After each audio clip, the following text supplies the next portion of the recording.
আমার বাবার সামনে আমাকে বলতো যে, "ছেলেকে রিক্সার গ্যারেজ বা সাইকেলের গ্যারেজে কাজ দিয়ে দেন। আমাদের ছেলের দ্বারা কিছু হবে না।" যদি আমি এরকম GPA 4 নিয়ে আলহামদুলিল্লাহ এই পজিশনে আসতে পারি, তোমরাও আসতে পারবে ইনশাআল্লাহ। আসসালামু আলাইকুম রহমতুল্লাহ। আমি মুরসালিন বিন গাফফার। এবছর ২০২৫-২৬ সেশনে আ ভর্তি পরীক্ষায় ঢাকা বিশ্ববিদ্যালয়ে ২২তম স্থান অর্জন করেছি এবং জাহাঙ্গীরনগর বিশ্ববিদ্যালয়ে ১ম স্থান অর্জন করেছি এবং বর্তমানে আমি ঢাকা বিশ্ববিদ্যালয়ের আইন বিভাগে অধ্যয়নরত আছি। আমার জার্নিটা মশিউর যে কথাটা বলল, মশিউরের মতো না, মশিউরের থেকে মানে একবারে খুবই যদি মশিউরের সাথে কম্পেয়ার করি তাহলে আমি খুবই ছোট জার্নির একটা মানুষ। আমি যখন আমি অনেক আগে থেকেই যখন আমি বেশি মোবাইল চালাতাম আরকি, আমি অনেক আগে থেকেই বড় প্ল্যাটফর্ম এবং বিভিন্ন অন্যান্য সাইটেও গিয়েছি, বাট বড় প্ল্যাটফর্ম থেকে সুবিধা পেয়েছি। লাইক আ বড় প্ল্যাটফর্ম থেকে ফলো করতাম। এসএসসিতে আলহামদুলিল্লাহ আমার ভালো জিপিএ ছিল। কিন্তু এইচএসসিতে কোনো একটা ট্র্যাজেডির কারণে বা আমি আদমজী ক্যান্টনমেন্ট পাবলিক স্কুলের আদমজী ক্যান্টনমেন্ট কলেজের একজন স্টুডেন্ট। সে আদমজী ক্যান্টনমেন্ট কলেজ, শহীদ আনোয়ার এবং বিএফ শাহীন, এই ৩ টার একটা ট্রায়াঙ্গেলের কারণে আমার রেজাল্টটা খারাপ হয়ে যায়।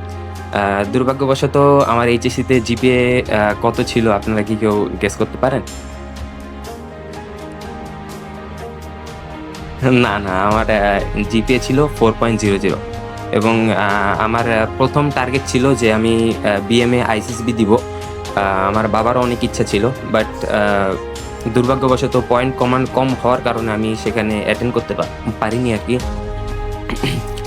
পরবর্তীতে এত কম পয়েন্টের জন্য আমি আরকি পড়ালেখাই ছেড়ে দিতে চেয়েছিলাম। আমি আমার গার্ডিয়ানকে বলেছিলাম যে আমাকে সরকারি চাকরি বা সৈনিকে ঢুকিয়ে দিতে এবং পরবর্তীতে আমার যে রিলেটিভস এর নাম উল্লেখ করতে চাচ্ছি না। আমার রিলেটিভস আমার বাবার সামনে আমাকে বলতো যে, "ছেলেকে রিক্সার গ্যারেজ বা সাইকেলের গ্যারেজে কাজ দিয়ে দেন। আমাদের ছেলের দ্বারা কিছু হবে না।" এবং সেখান থেকে আমি ১ম এ মেডিকেলের পরীক্ষা দিয়েছিলাম। মেডিকেলে যেহেতু প্রিপারেশন ছিল না, যেহেতু বললাম আমি পড়ালেখাই ছেড়ে দিতে চেয়েছি। তারপরে আমার বাবা একদিন হঠাৎ করে একটা কোচিং সেন্টারে ভর্তি করে দিয়েছিল, কিন্তু আমি কোচিং সেন্টারে যেতাম না। কোচিং সেন্টারের নাম করে খেলতে যাইতাম এবং রাতে বাসায় এসে খেলাধুলা সব শেষ করে এই গালিব ভাইয়ের ক্লাসটা দেখতাম। পরবর্তীতে যে গালিব ভাইয়া টার্গেট ডিউ যে স্কোয়াড কোর্সটা ছেড়েছিল, সেখানে আমি এনরোল করেছিলাম এবং গালিব ভাইয়ের ইংলিশ, বাংলা যে এমসিকিউ বলেন, এমসিকিউ তারপর আপনার মানে অনেক মোটিভেশন যে কথাগুলো বলতো গালিব ভাই, এগুলো আমার অনেক উপকারে এসেছে আরকি। পরবর্তীতে এই কারণে আমি জাস্ট একবার ট্রাই করতে চেয়েছি যে একটা ভার্সিটিতে দিয়েই দেখি কি হয়। তারপরে ১ম এ আমি মেডিকেলে দিলাম। আ পুরা মানে আশা ছেড়েই দিয়েছিলাম। মেডিকেলের পরীক্ষা খুবই জঘন্য হয়েছিল। মেডিকেলে তো চান্স পাবোই না, কারণ ছিলই না কোনো প্রিপারেশন। পরবর্তীতে মেডিকেলের পরের দিন ঢাকা ভার্সিটির এক্সাম হয় এবং ঢাকা ভার্সিটির এক্সাম মানে আমার সেন্টার একই ছিল, বাংলা কলেজ ছিল। ঢাকা ভার্সিটির এক্সাম আলহামদুলিল্লাহ অনেক ভালো হয়েছিল। আমি ভেবেছিলাম যে ৩০০-৪০০ সামথিং এরকম হবে, সিরিয়াল হবে। পরবর্তীতে আশা রেখেছিলাম যে ঢাকা ভার্সিটি হয়তো হবে। কিছু বলিনি ফ্যামিলিকে।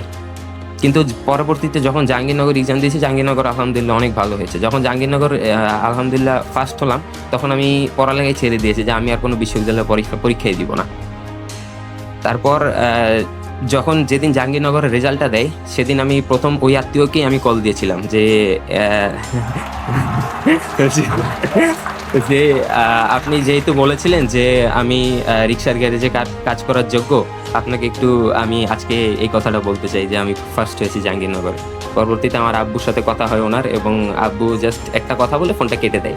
কারণ আব্বু তো একটা জেদ আছে। হ্যাঁ, অবশ্যই আব্বুরও তো একটা জেদ স্বাভাবিক। তারপরে যখন জাহাঙ্গীরনগরে ১ম আলহামদুলিল্লাহ, তারপর আর কোথাও পরীক্ষা দিলাম না, বাসায় বসে আছি। এখন আ তারপরে যখন ঢাবির রেজাল্টটা দিল, ঢাবির রেজাল্ট বিকালে দিয়েছে আরকি। বিকালে আমি খেলতেছিলাম। জাস্ট আমার ফ্রেন্ড ফোন করে বলে যে, "মোসাল্লিম তোমার পজিশন এই ২২তম হয়েছো বা এই সামথিং এরকম কিছু বলছিল।" দেন আমি খেলা ছেড়ে বাসায় আসছি। ঐদিন কিন্তু আমার আব্বু-আম্মু কেউ জানে না যে রেজাল্ট দিয়েছে। তারপরে যখন আব্বুকে বললাম, আব্বু মানে অনেক খুশি। সাথে আমাকে জড়িয়ে না ধরে নামাজ কালাম শুরু করে দিয়েছে। যাই হোক, তারপরে উঠে আম্মু তো কান্নায় ভেঙে পড়েছিল। এই এখন তারপরে যখন আরেকটা কথা ইনক্লুড করতে চাই। সেটা হলো যে আমি যে রিলেটিভকে কল দিয়েছিলাম, রিলেটিভ কিন্তু তার পরের দিন আমার বাসায় মিষ্টি নিয়ে এসেছিল।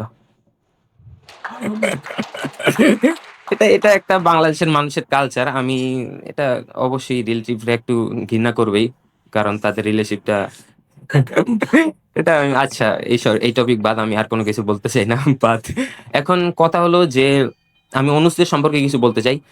আমি যদি এখানে সবাই আমি জানি, আমার ফিলো ক্লাসমেট সবাই, আমার অনুজ এখানে কেউ নাই।